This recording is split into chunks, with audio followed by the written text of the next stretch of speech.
So first of all, I'll talk about the analysis of time to event data with an individual single trial. So I'll spend a bit of time talking about standard methods of analysis.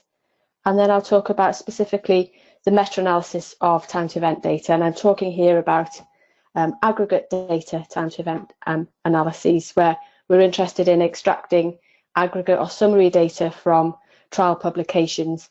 There are many advantages of collecting individual participant data from trials that report time to event data, but I'm not covering those issues today, but it's something to consider for this particular area.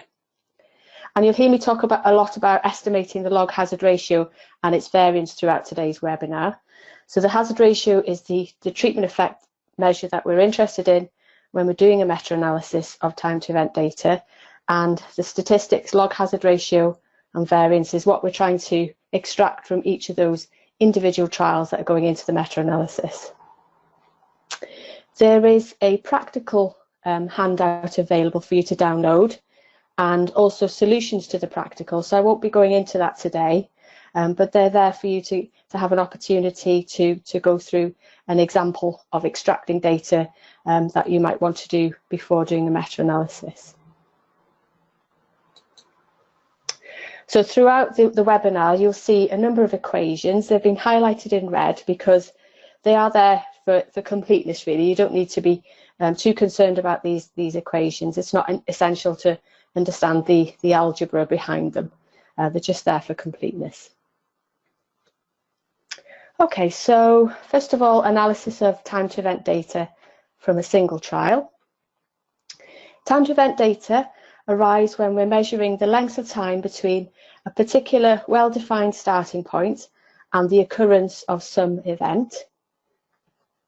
Examples of starting points might be date of diagnosis of a particular disease, date of surgery, or date of randomisation, which is going to be the most appropriate starting point in a randomised controlled trial.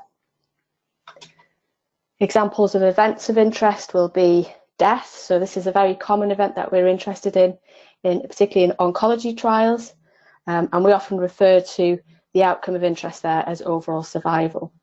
But it doesn't have to be death. We might be interested in recurrence of a tumour, or we might also be interested in a good event such as remission of the disease.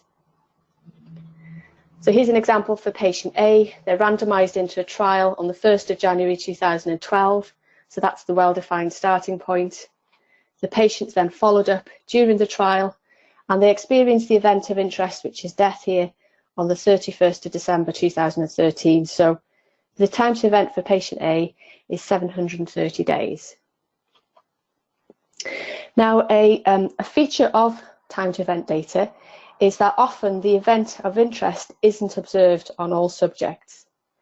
Reasons for this might include that the patient drops out of the study during the trial, or it could be that the study will end before the event has occurred for particular patients. However, what we have is information for that patient. We do know how long they were followed up for without the event being observed, and we can use that information in our analysis. So these individuals for whom the event isn't observed are called censored observations. So here's an example for patient B, randomised into a trial on the 1st of February 2012. They're followed up during the trial, and the study ends on the 31st of January 2013, but patient B hasn't yet experienced the event of interest. So the date of censoring for this patient would be 31st of January 2013. All we know for this patient is that they're event-free for that period of time of 365 days, and we know that their event will occur sometime in the future, but we don't know that date. Now, an important assumption we make when using the standard methods that I'm talking about today for analysing time to event data is that the censoring mechanism is independent of the failure time mechanism, or in other words, that the censoring is non-informative.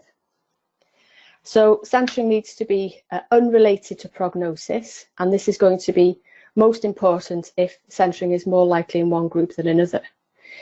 So as an example, censoring because the study ended, as I explained in the previous slide, that would be independent of prognosis because we're pre-specifying the study end date and it's unrelated to prognosis. However, a patient that drops out of a study because they're too unwell to attend a clinic visit, that is potentially related to the prognosis of that patient, and that is potentially informative censoring and might require more complex methods of analysis, which we're not dealing with today.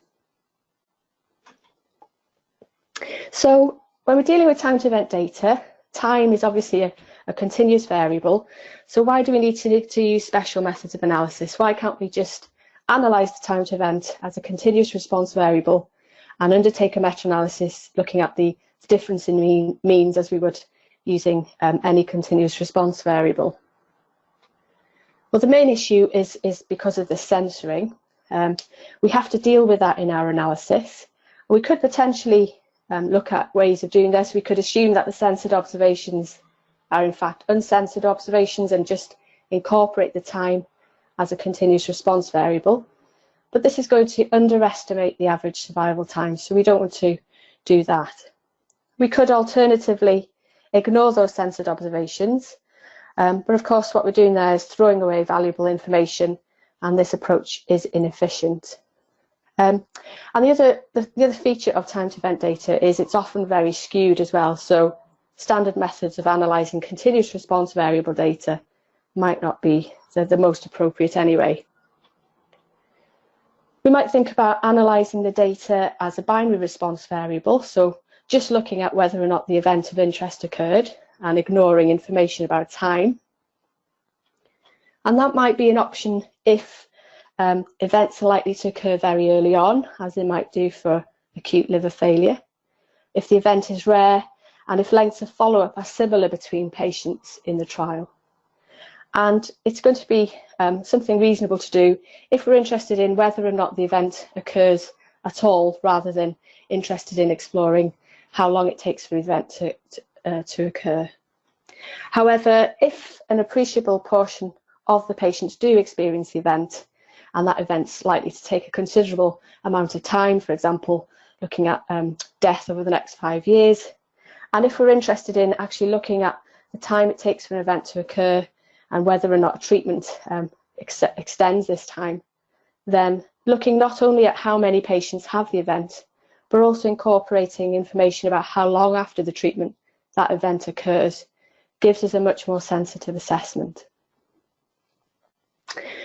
So there are lots of approaches we can take to analyse time to event data or survival data. I'm going to cover 3 of the most common approaches that you'll see in the medical literature. And the first of those is Kaplan-Meier survival curves. So this is a graphical method to display what's called the survival function, estimated from a set of data. And the survival function gives us information about the probability of surviving up to certain time points during the study. The Kaplan-Meier survival curve is plotting on the y-axis the proportion surviving, and on the x-axis the time. So the top example on this slide here, that the time is measured in years, and the proportion of surviving is given in values from 0 to 1. And the curve will always start at the value of 1 or 100%, depending on the time scale, and that's at time 0. And this is where all patients are alive and event-free, so they have 100% chance of surviving to that time point. You'll notice that the curve steps down each time an event occurs, and this will tail off towards 0. And the poorer survival is reflected by a curve that drops more steeply towards 0. So we can look at the shape of these curves to look at to make inferences and summaries about the prognosis of patients. You'll notice on the top curve there are little tick marks on that curve, and they are indicating where censoring has occurred, so they are censored observations. And on the bottom curve on this slide, you'll notice at the bottom of the curve there are 2 rows of numbers called number at risk. And this gives us valuable information. It tells us how many patients are event-free and still at risk of experiencing the event at these individual time points.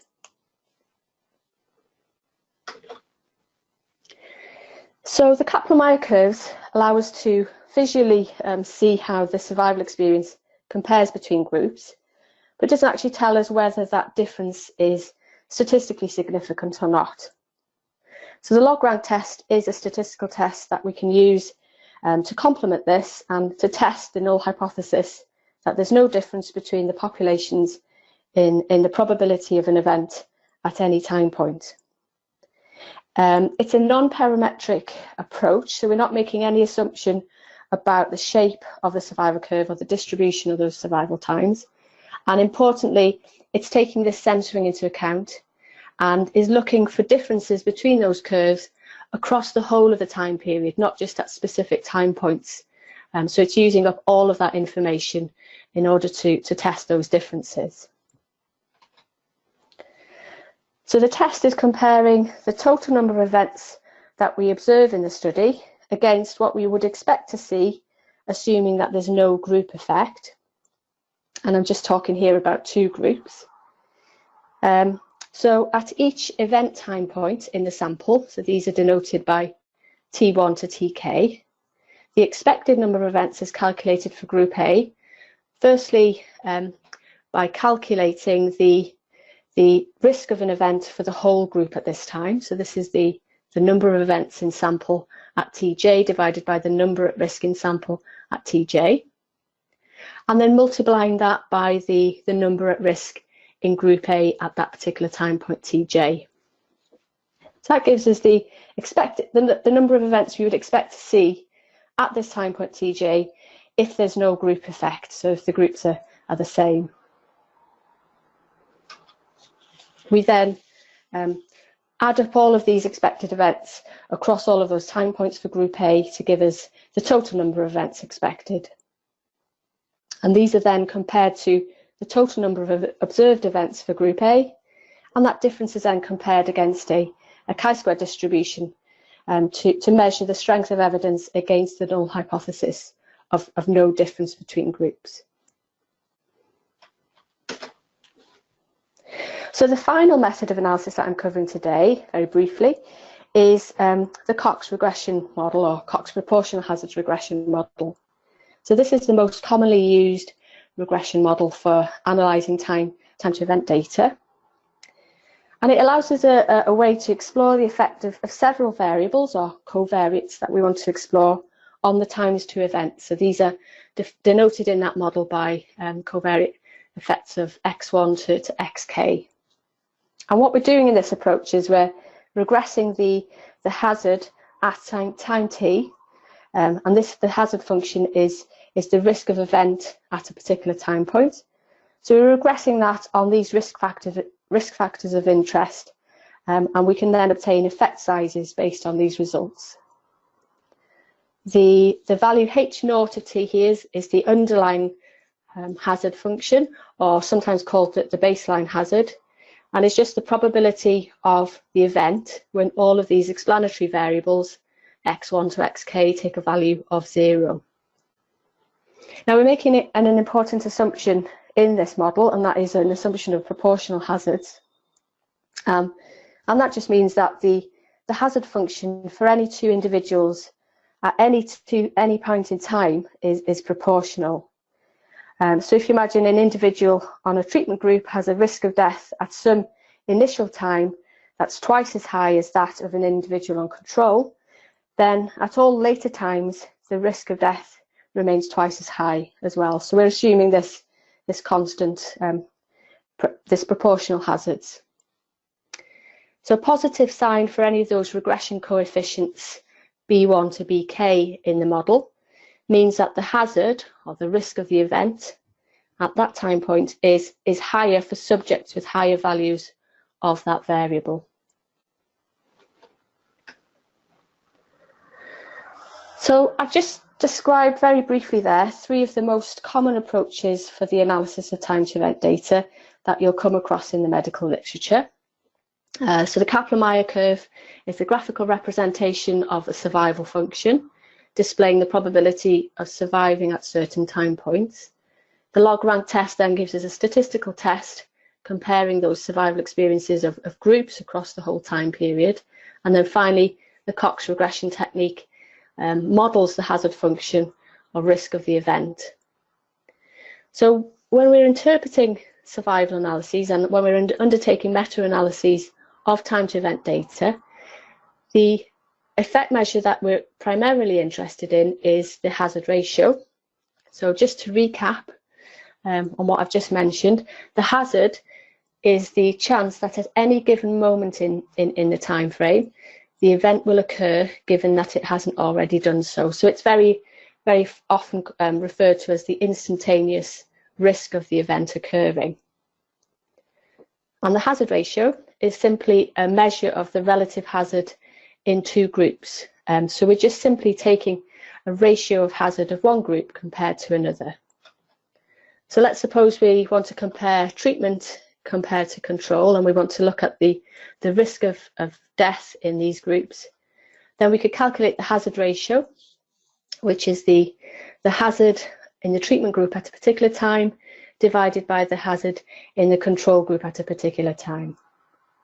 So it's just a hazard ratio, and it has a similar kind of interpretation as an odds ratio or risk ratio, only we're talking about hazards here rather than odds or risks.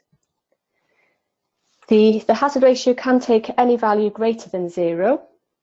Values between 0 and 1 indicate that the treatment group are at a decreased hazard compared to the control group.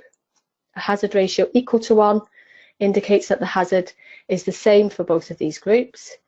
And finally, the hazard ratio greater than 1 indicates that the treatment group are at an increased hazard compared to control. So a hazard ratio of 0.5 means that there's a halving of hazard in the treatment group compared to control, and a hazard ratio of 2 would mean that there's a doubling of hazard of the event in the treatment group. Okay, so on this slide here, we've got a Kaplan-Meier curve comparing the survival probability for a treatment group in red and a control group in black. And what I'd like you to do is just have a look at that survival curve and answer the question, what is the likely hazard ratio, do you think, comparing treatment to control for the outcome of overall survival in this example? Do you think it's greater than 1, equal to 1, or less than 1? 45% have answered a hazard ratio higher than 1, and that is the correct answer. So if you look at the survival curve, you can see that the survival probability for treatment group is consistently lower than the survival group in the control group across all of the time. So that suggests that the prognosis on treatment group is much worse than on treatment group than control. So there's a higher risk of or hazard of the event of interest on treatment group. And if we're comparing treatment to control, that would translate then to a hazard ratio greater than 1. So it's really important when you're interpreting hazard ratios and Kaplan-Meier curves to make sure that you understand the direction of how the hazard ratio has been calculated and how that relates to the prognosis displayed in the Kaplan-Meier curve. So that's just an overview of how to analyse survival data or time to event data in an individual trial. When we come to do a meta-analysis of these individual trials, the effect measure that we're interested in is the hazard ratio. But when we do a meta-analysis, we work on the log scale. So what I'm going to refer to now is going to be the log hazard ratio and its variance. So if we've got K trials that are included in the meta-analysis, and for each of these trials, we have an estimate of log hazard ratio and the variance, then we can do a simple meta-analysis and obtain a pooled value across all of these trials by just using a standard inverse variance weighted average method, which is shown here in these two plots. In practice, of course, we'll use software to do a meta-analysis, and that pooling can be done using that software. So if you're using RevMan, then you can use the generic inverse variance option in RevMan. In Stata, it's the metan command, and in R, it would be the meta command. So as a reviewer undertaking this meta-analysis, you need to obtain an estimate of log hazard ratio and standard error from each of those studies, so rather than the variance. And the standard error is just the square root of the variance. On this slide, you can see the kind of information that you need to input into RevMan, and also what results are displayed in RevMan. So there are 5 studies here, and we're inputting the log hazard ratio and standard error, which are provided there in those white boxes. Then RevMan will calculate the study level hazard ratio and confidence interval, as well as the pooled hazard ratio and confidence interval, which is shown in blue there. And also RevMan will create the corresponding forest plot for that analysis.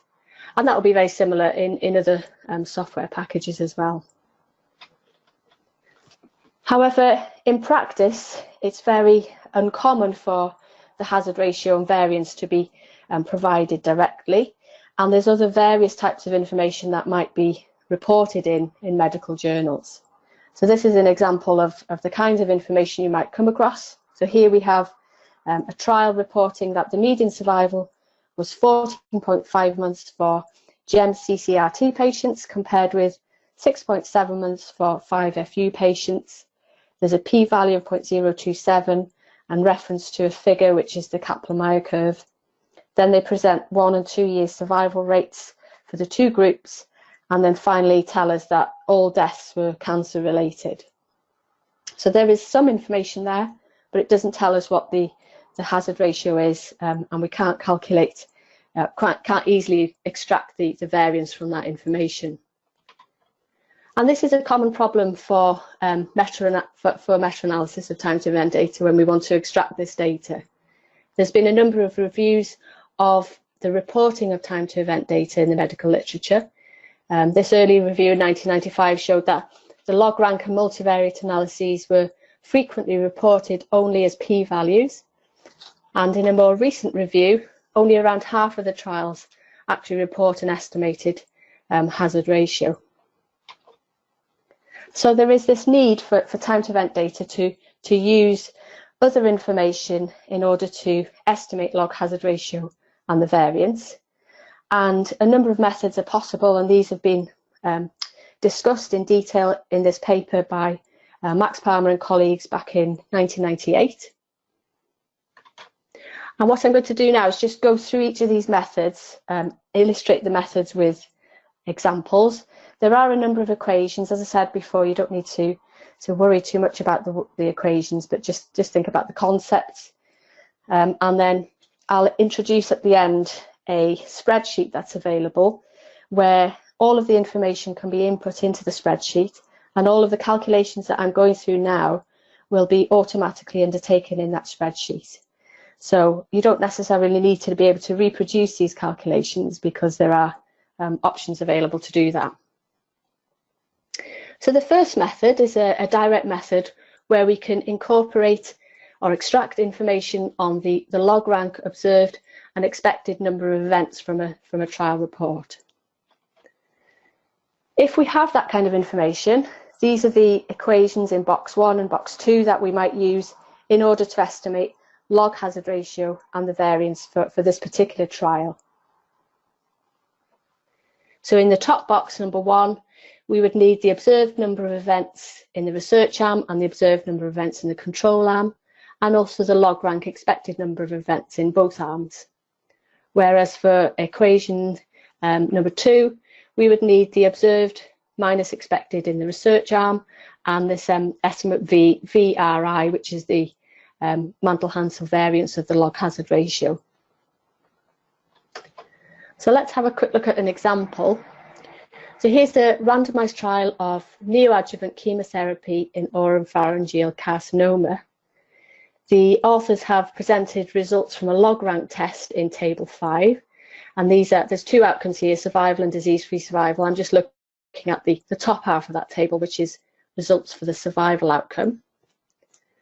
You can see there that they present the number of deaths observed on chemotherapy and the no chemotherapy group, and also the expected number of deaths in both of those groups. So these are the total expected number of events using that formula that I introduced before for the log rank test.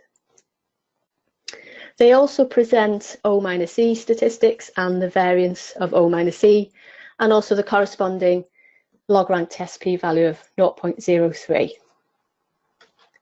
So there's a lot of information there we can use. We could actually use either equation 1 or 2. This illustration here just uses equation 2. They give very similar answers, so it's not that important anyway. Log hazard ratio is just the O-E divided by V, which is -14 divided by 40.7, giving a value of -0.34.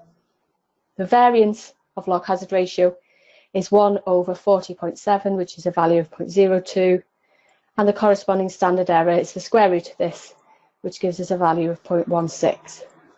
So we would then, for this particular trial, we'd enter the log hazard ratio and the standard error values into RevMan, and it would calculate the hazard ratio and confidence interval for that trial, which gives us a value of the hazard ratio of 0.71 with a 95% confidence interval ranging from 0.52 to 0.97.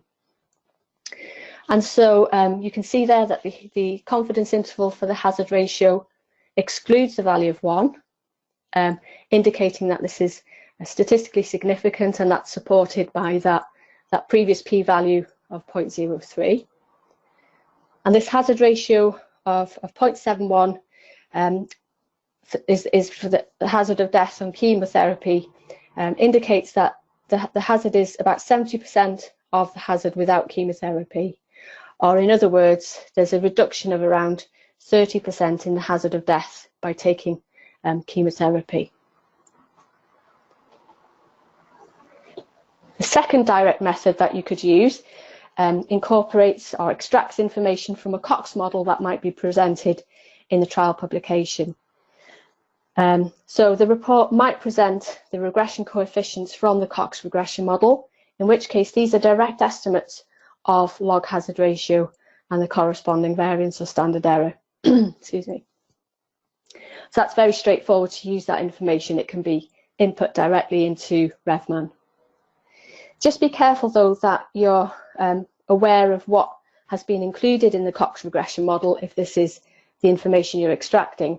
It may be that the Cox regression model has just included the risk factor for treatment, in which case the hazard ratio, the log hazard ratio, is an unadjusted effect. However, if that regression model also includes other variables such as age and sex or severity of disease, as is commonly the case in trials, then the hazard ratio is an adjusted effect, and it's not necessarily going to be compatible with other estimates of hazard ratio in other trials that might be based on other methods such as the log rank analysis.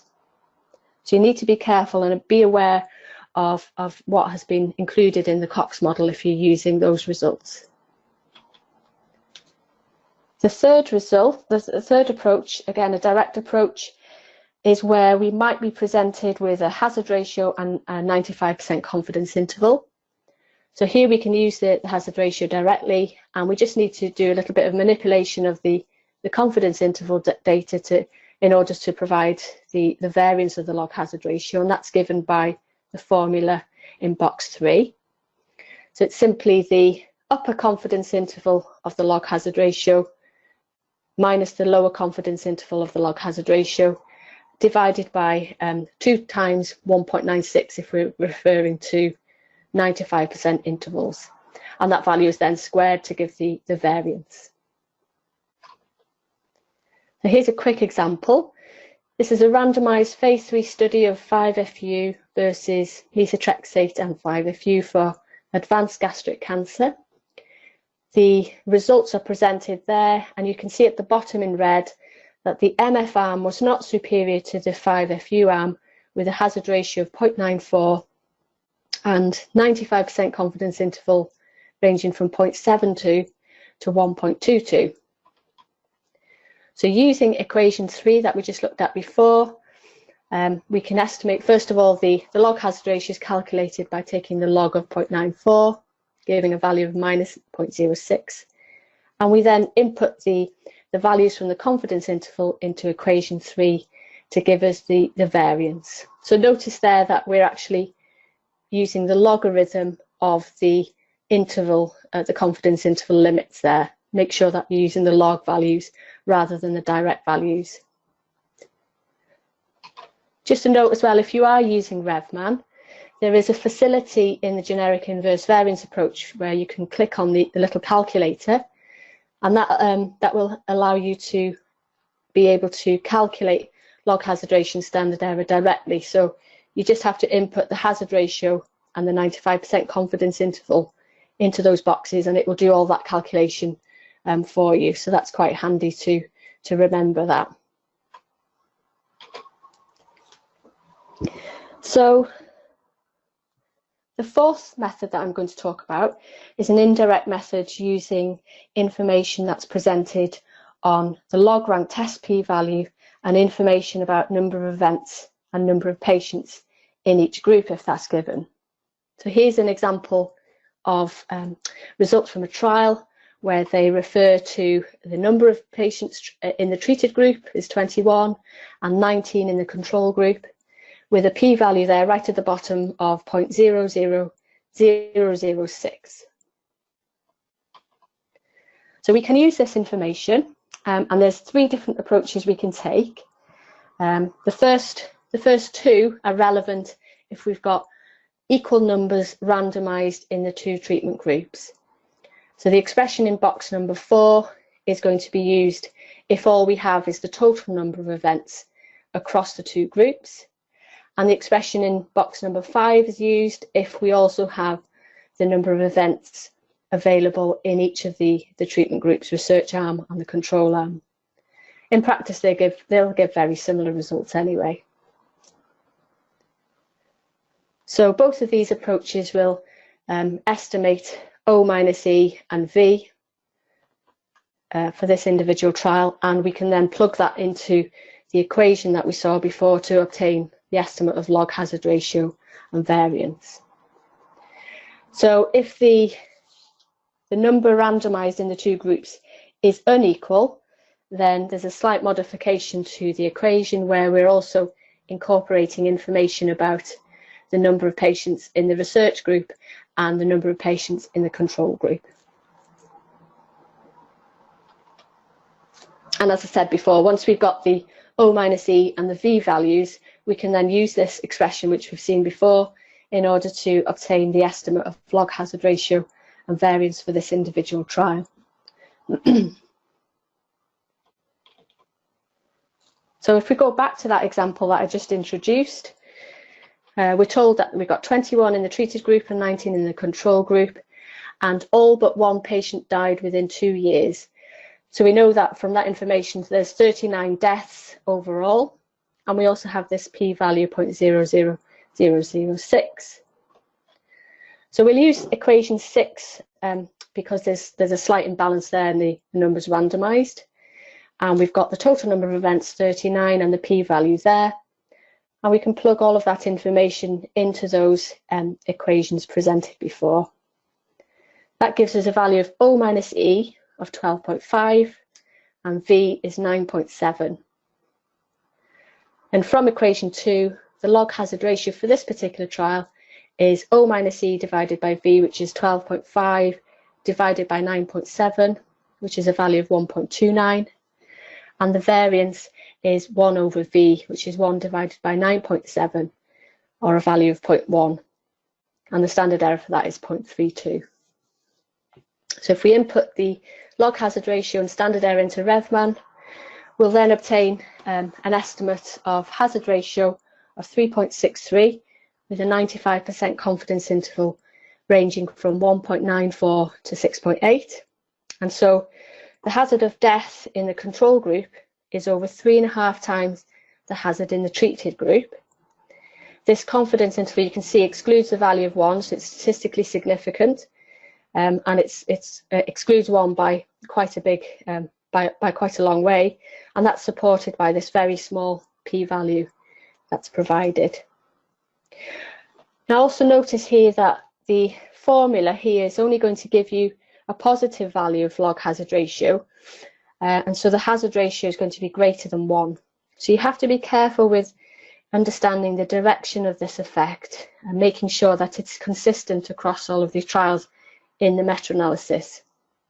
So there was extra information in this trial which indicated that the control group had the worst prognosis. And so because the hazard ratio is greater than 1, this must be in terms of a comparison being made of the hazard of control group compared to treatment group. If we wanted to switch that direction to be consistent with other trials in the meta-analysis, that might be comparing the hazards for the treatment to control group, which is the more traditional approach, then we can just take the negative of the log hazard ratio, and that will then switch that order around. So just be very careful you understand which way around the hazard ratios have been calculated to make sure that they're consistent across trials in the meta-analysis. So I've presented there a number of approaches based on information that we can extract from the manuscript around the Cox model and also the log rank test and the p-value. And there is a clear hierarchy of approaches there, and those methods are generally very reliable.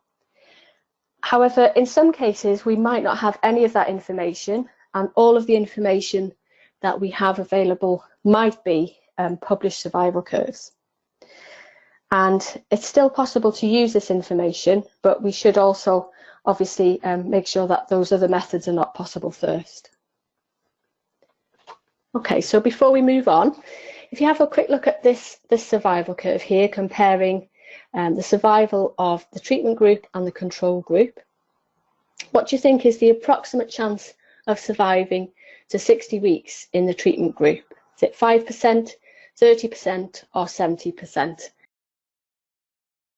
Okay, so I can see that 80% of you have gone with 30% as the survival probabilities, and that's the correct answer.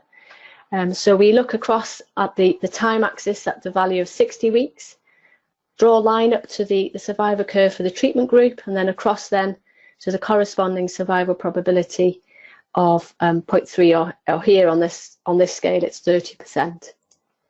And that's going to be important to understand that, because that's the kind of information we want to extract from the survival curve for this final method based on the Kaplan-Meier curves.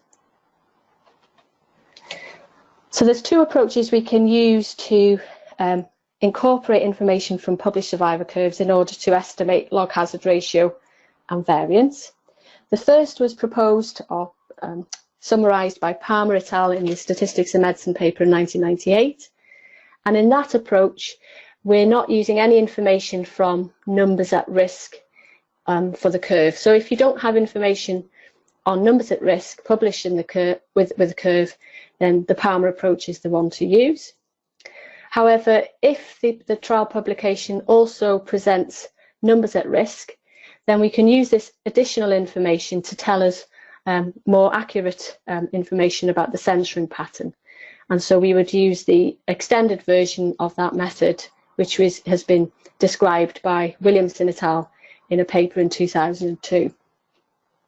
So the approaches are very similar, and don't be too concerned about the actual the methods. Both of these papers do go into quite a lot of detail about how the algorithm works. However, this has all been translated into an Excel spreadsheet, which I'll refer to at the end of the webinar, and all of the calculations are conducted within that spreadsheet. So essentially, if the only information we have is a published survival curve, we first of all we need to take the curve, and for each of those trials where we have a curve, we would split the time axis in that trial into t non-overlapping time intervals, And we would choose these to limit the number of events that occur within any time interval. So we need to look at areas of the curve where the curve doesn't drop down too drastically, because that would indicate that there's a lot of events happening within that interval. So in that case, we might need to look at much finer intervals of time. Then for each of those intervals, for each treatment arm, we would then read off the corresponding survival probability in the same way we just looked at in that example before. And then step 3 onwards, we would use these probabilities together with information on the numbers at risk if they're provided. And if they're not, then we would need to also incorporate information about the extent of follow-up in order to make an assumption about the censoring pattern in that trial. So if I just have a quick look at this example here, this is a survival curve comparing time to progression in 2 groups, gemcitabine and gemcitabine in combination with CDDP. Now I've had to actually label the treatment group here because the survival curve is very poor in this journal article, and it's very hard to distinguish between the 2 groups, even though there's the key there for the graph. And that's the kind of problem that you'll come across when you're extracting information from these published curves. The quality is not always great, so it does put into question sometimes the reliability of these methods.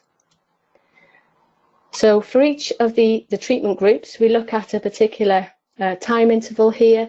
So roughly at 6 weeks, we would read off the survival probability of 0.78 in the gemcitabine group.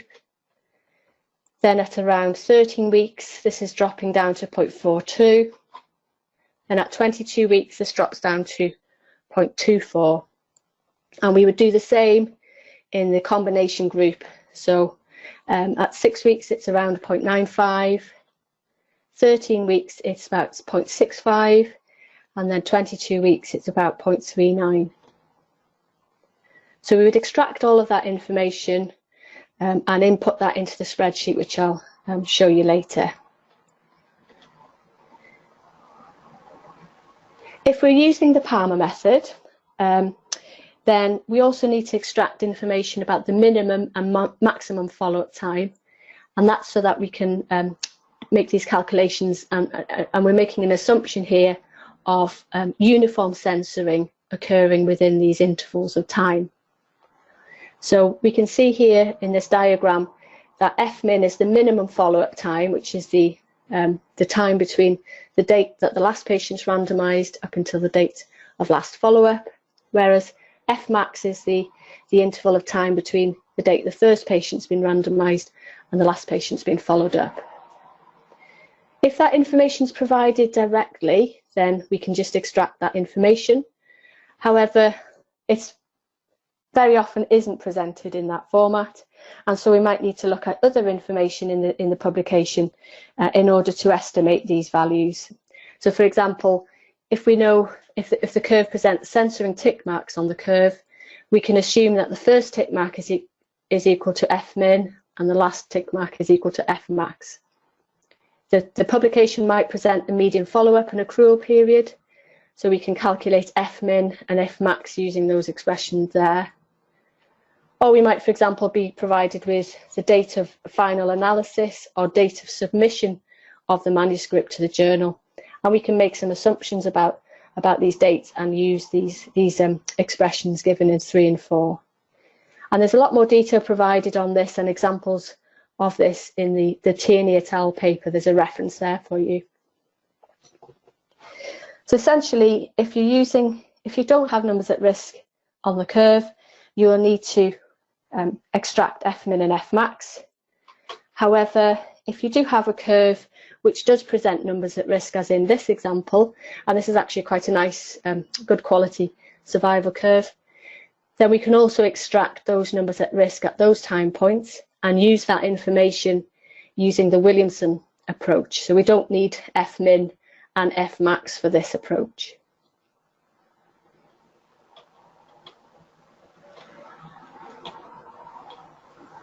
So just a quick note about 0 events and these survival curves. You will come across difficulties if the estimated number of events within any of those intervals on either arms is 0, and that will happen when within that interval there's no change in the curve, so it's not dropping down at all.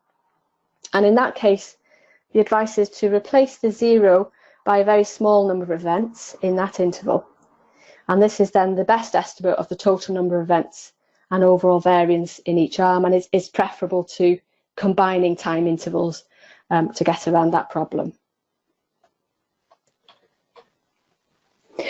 So the approaches that I've been through just now that have been described by Parmar et al. And also the extension for the numbers at risk in the Williamson et al. Paper.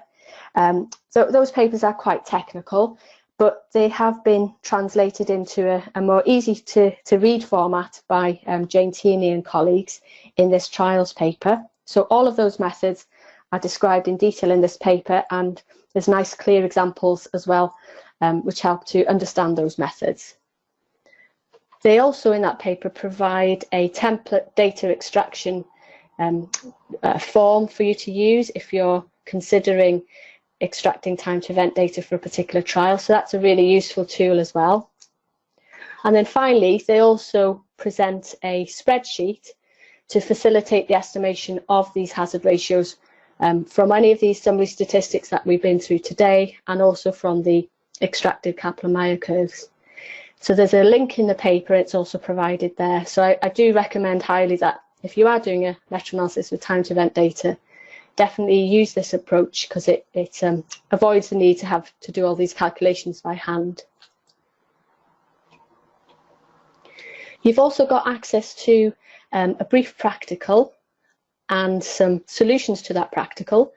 So in that practical, there's a trial publication by Louvet et al. Comparing gemcitabine against gemcitabine in combination with oxaliplatin for pancreatic cancer.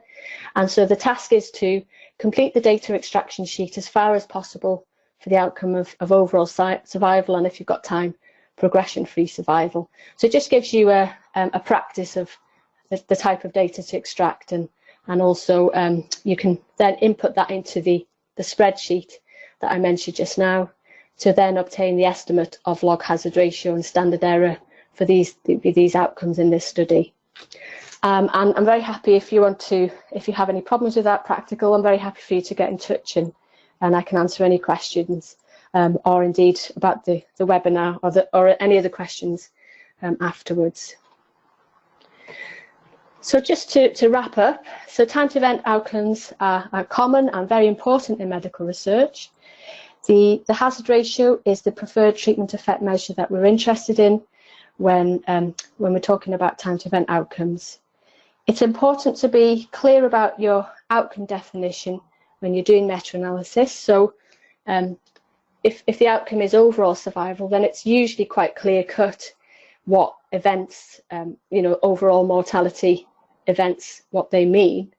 But sometimes it can be quite difficult to understand the outcome definition. So be careful, make sure that the trials being included in the meta-analysis have used a standardized definition of outcome. I've presented a number of indirect approaches for estimating the hazard ratio. The reliability might depend on the level of information given.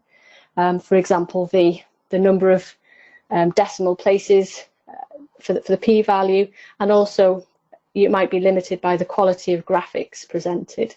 But it's worth noting that if you have got quite a number of Kaplan-Meier curves where you have to extract data for your meta-analysis, there are software packages available which will do this for you and digitize that data. So that's worth exploring if you've got a number of Kaplan-Meier curves to extract data from. And do make your life easier by using the Excel spreadsheet that I referred to before, and that makes life a lot easier.